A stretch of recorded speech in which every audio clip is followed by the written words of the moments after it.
This episode of Around the Grounds with Chocco is brought to you by Central Murray Live, 1332 3SH and 107.7 Mix FM.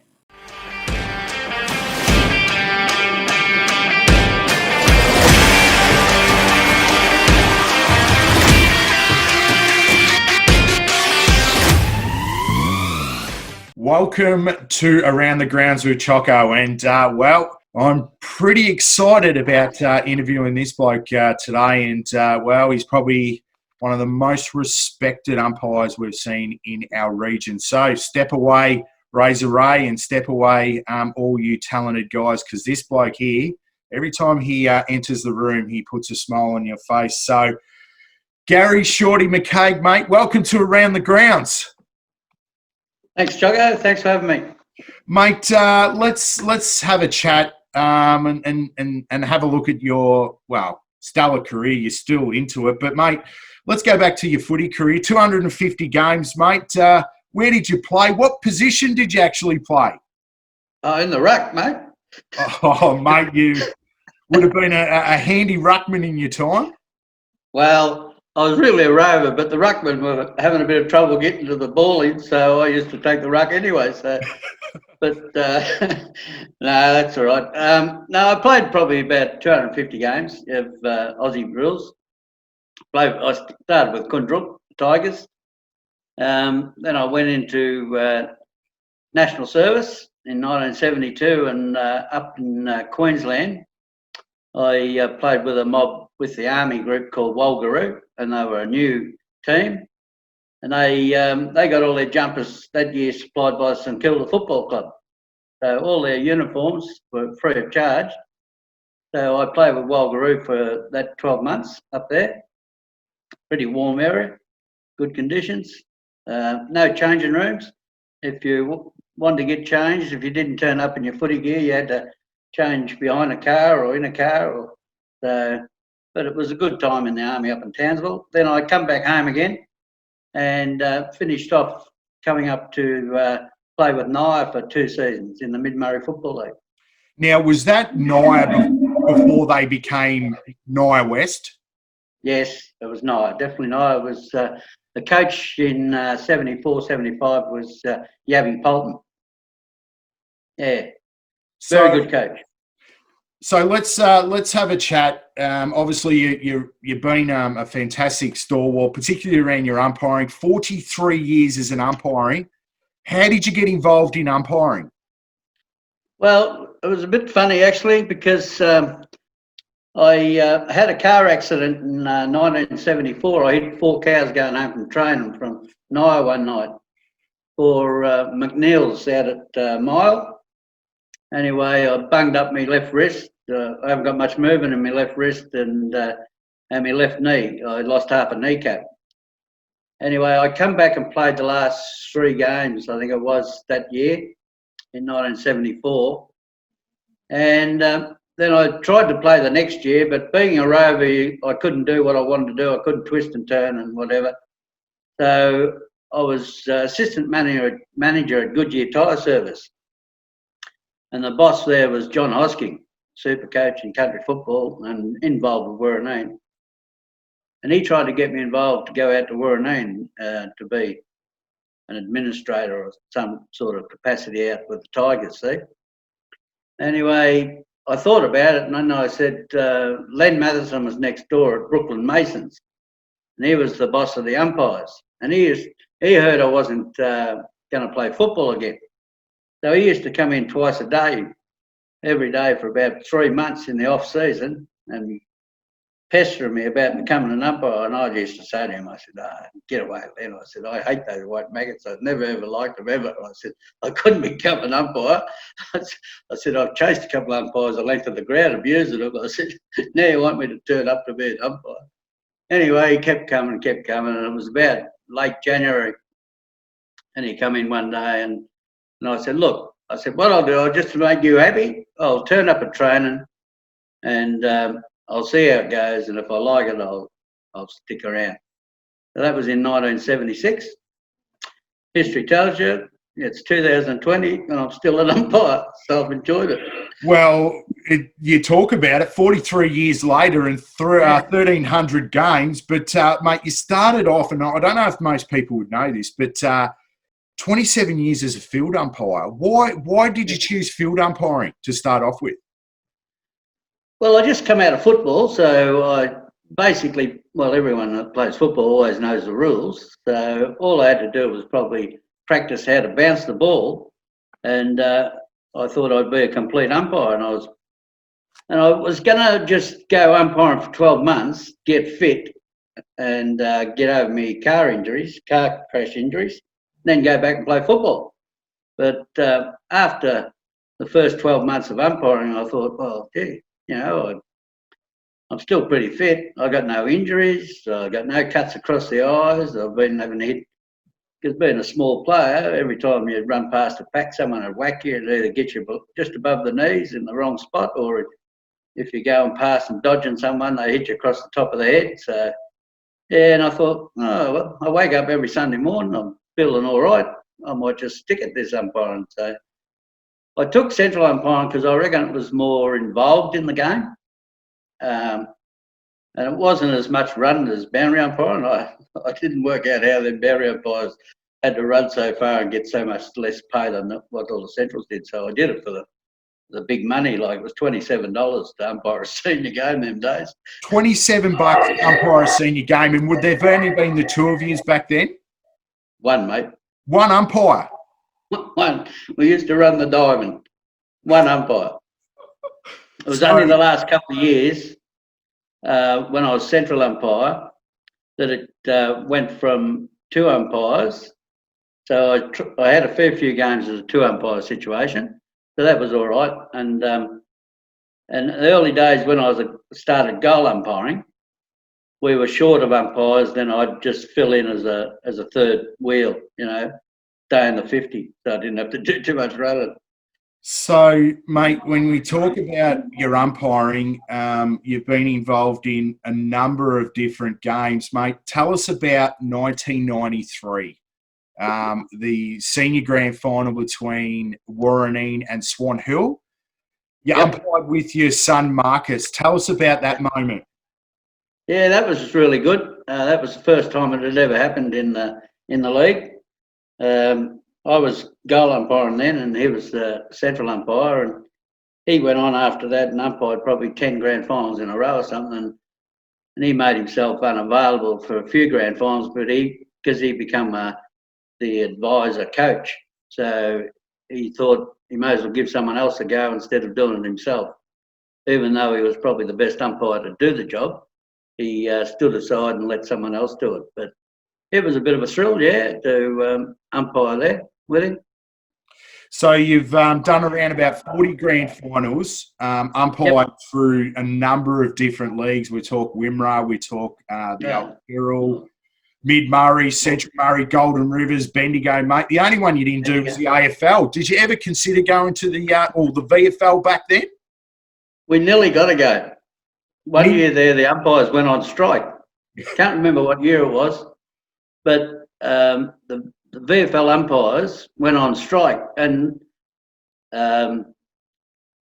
Kevin Mitchell, who was the boss of the umpires at that time, he contacted every major league of umpires, and there was two people picked to go and umpire in the VFL that Saturday round if they didn't come back or didn't get the contract they wanted, the VFL umpires.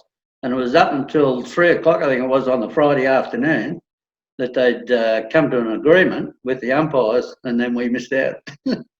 Now, we talk about some VFL umpires, mate. You've umpired with the likes of Hayden Kennedy, Ben Sheep, Darren Golds, Spink, all been 400 plus games in the VFL, AFL. Tell us about what the experience is like to umpire with terrific blokes like that. Well, those three blokes were really good, and they went on to be champions in their game in VFL and AFL umpiring. They all umpired over 400 games each.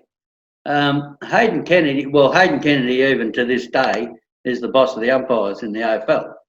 So he's only about my height too, so 6'3", so that's all right. But he's a great bloke. And Brian Sheen, well, it was funny with Brian Sheen, the league wanted to have a game with a mid-Murray umpire and a VFL cadet umpire together so that they could see if our standard of umpiring was as good as what the cadets were. So I got chosen to umpire a game down at Boga with Brian Sheen, and everything went off 100%. So that's how the mid-Murray umpires and the VFL cadets got to umpire together. Now, so that's how they picked the standard. You spent a year in the 90s critiquing talented junior umpires. Yep. Tell us a bit about that role you had with the AFL and what was involved. Well, once again, that was my boss at the time was Kevin Mitchell, and I had to answer to him, and I had all the northwest zone. So my area, and I was running a service station at the time, and it took up a fair bit of time because you didn't know, like he'd ring you up and say, right, you got to go to Sunraysia and critique a junior up-and-coming umpire there. They're having a night series at Ripple. So you had to leave, and away you'd go travelling. Well, one night I went to Ripple to critique this young junior umpire, and by the time I got there, then they were an hour late because they'd had trouble with the lighting. And so the night finished probably about 11:45, and by the time I got home, it was nearly about 3 o'clock in the morning. And you used to get paid. It wasn't too bad. Like, you're a well-paid man with the AFL at one stage. No, it was. I used to do it because I loved working with junior umpires, and if they went on and become really good umpires, you could see down the track that you had an involvement in it. And so, I used to run seminars and clinics over at Wimmera, North Central, in Northern District League. So it was really good involvement with the up-and-coming umpires. In junior sport, that's what I loved. Now, I heard a whisper, and I don't know how true it is, and I'd like to hear it straight off the back. But is it true you're the main reason that one of our he's a great player for Swan Hill, Michael Frost, got picked up to play with Footscray at the time? Is it true you're the man that got him there? That is correct. I'll take the pat on the back. Yeah, I was recruitment officer for the Bulldogs. They were, because I'm a mad Bulldog supporter, they always used to send all the booklets to you and everything. They were advertising for a recruiting officer in the Northwest Zone. And so I thought, I'll apply for this because I get out to many different leagues and see a lot of players around, junior players. So anyway, I applied for the position. Anyway, Gary Merrington was the head of the recruiting department those days. So he rings me up and he says, all right. He said, we've seen your resume and whatever. He said, you've got the job. So they sent me a fancy tie at the time with the little Bulldogs all over it, and a membership that you could go down any time you wanted to watch games and go into the rooms in before the game and after the game and meet all the players and everything. So anyway, I took that on, and Michael Frost was playing with Swan Hill. And the only thing wrong with Frosty's game, he didn't have a right-hand side of his body, but he could jump, run, tough, kick the ball a mile. So I thought, I'll nominate Frosty for a recruiting spot down at the Bulldogs. Anyway, lo and behold, he got recruited. So, yeah, he did. I did a fitness program with him over the summer before he went down. They sent down this fitness program he had to do. And like Michael Frost, he was a bit wild. You thought, well, is he going to stick to this or is he just going to tell me to get on my bike and go, But he wanted to have a crack at it. And so, yeah, he got down there and he became a good player with the Bulldogs and then ended up at St Kilda after that. So yeah, he certainly did have a fantastic... Number 41 he was, Chocco. Number 41? Yeah. Absolute, had a great career. He spent some time with the Dogs and St Kilda, and then went on to play some terrific VFL football with Yeah. Werribee, and Yeah. one of the most renowned. But was there any other players at the time that stood out that you thought, geez, they might have a chance? Because really, the Dogs weren't too bad back in the early 90s. Like they might have had their troubles in some areas, but on field they had some ripping players. Yeah. Yeah, it's funny you say that. Like, I remember when I was doing national service in 1972 at Puckapunyal. Anyway, Bernie Quinlan was doing his national service then also. And he and every now and again you had to do your duty in the mess hall. So it's getting all the breakfasts and lunches and teas ready for all the other dudes. And anyway, Bernie Quinlan had broke his ankle while he was at Puckapunyal. He ended up tripping over and rolling down Ted Hill. They used to call it Ted Hill at Puckapunyal, and he broke his ankle. And this morning I was on mess duty, and the bloke said, the chef said to me, he said, you better take that breakfast over to that bloke over in the corner that's on crutches and he can't get up here. I said, oh yeah, why does he get special treatment? You know, everyone else has got to get up and get their own breakfast and whatever. He said, oh, he said, we thought you wanted to meet him because we know you're a Bulldog man, and that bloke over there is Bernie Quinlan. I said, oh yeah, Bernie, yeah. So anyway, I get the breakfast ready to go over there and hand it to him, and he says, oh, they told me you barrack for the Bulldogs. I said, yeah. He said, my name's Bernie Quinlan. I looked at him, I thought, is this Bernie Quinlan too? Anyway, we shook hands or whatever, and we become mates after that. And Peter Welsh, he was another one. He was number 4. He used to work. He was in the Bulldogs that year, and he played centre back for the Bulldogs. I got really good mates with him, and we used to go into town, into Yarrawonga, not Yarrawonga, Albury, and we'd train for football. So Peter Welsh's foot was about, he'd take about a size 15 in a boot, and I only took about a 5.5. I could have fit both my feet in one of his boots, but yeah, they were really nice blokes. So yeah, it's funny how you get to meet blokes in different positions and different circumstances. You sure do, mate. You've umpired, and we spoke about this recently, a number of different matches. You've done the old Vic Health interleague games. You've done. Let's talk about some of the players that you've seen across the line, mate. Mention some of the greats you've seen. Who are the players that have stood out and you sat there either as a fielder or a goal umpire and going, geez, this bloke can play? Yeah, I reckon, you could go on and on and on, but I still reckon Mark Boss, who come from Geelong, I still reckon he's the best player I've probably witnessed in the Mid-Murray, Central Murray Football League. He was a classy player. He's actually related along the line to me because his wife is my twin brother's sister's wife's sister. So we're related, and we see him probably every Christmas time. But he's a top bloke, and he's got a young bloke that could make league football, but not even interested. And he's going to uni at Geelong, Deakin Uni. But Dean Bennett, look, if he wanted to go and play VFL football, he would have just walked straight in, I reckon. Dean Bennett, he's so skilled. Jason Cockatoo played with Naya, Indigenous player.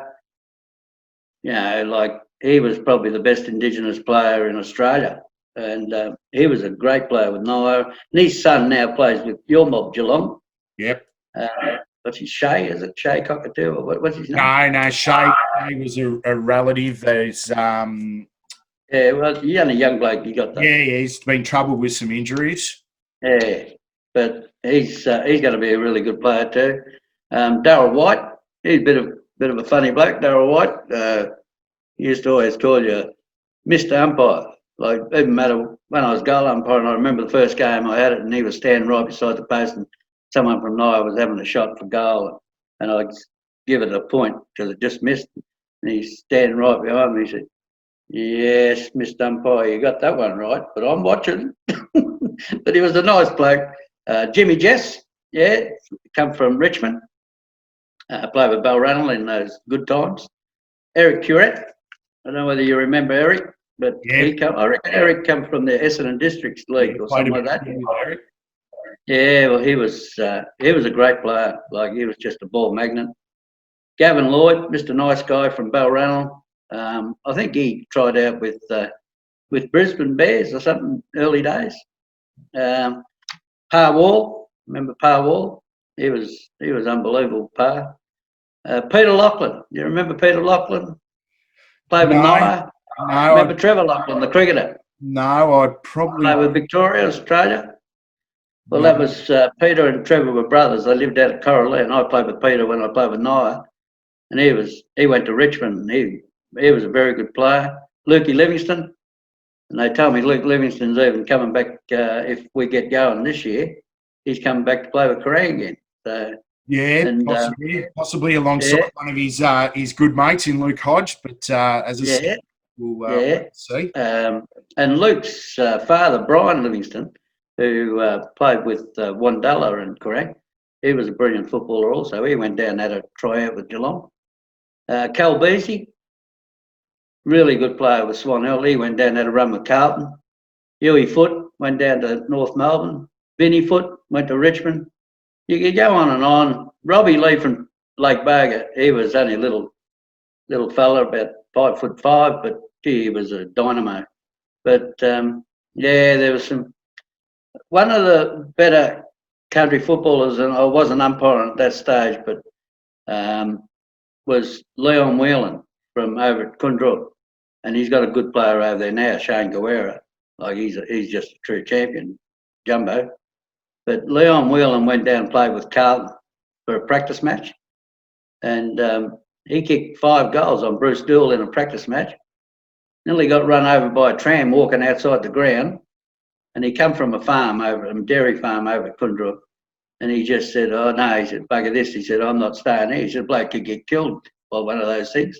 He said, "At least at home, if a cow knocks me over and runs over me, I can get up and kick it in the guts." But he said, "These trams will kill me." So he wouldn't come back. And Carlton chased him, but he wouldn't go back. Well, mate, we talk about your family involvement, and mate, your wife Celia was involved with the umpires. Both yourself and Celia are life members of the Umpires Association. You had your son Marcus. You had your other son Mick involved in doing club umpiring, and then your grandsons in Jack, Noah, and Kobe. Mate, it must be a bit of a thrill having so much family involved, still umpiring, and yourself being involved.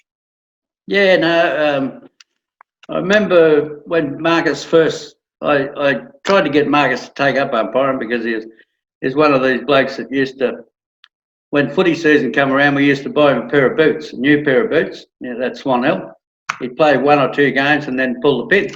So wasn't much value there. We were buying him a pair of boots for nothing. So then after about 3 years, I said to him, "Look," I said, "why don't you have a crack at umpiring again? Now, just turn up, come along, just have a night of train or 2 nights of train and see how you go."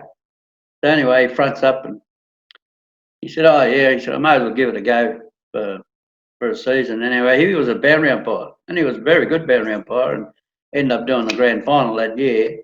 Then he went to central umpiring because he reckons that they did too much running, the boundary umpires.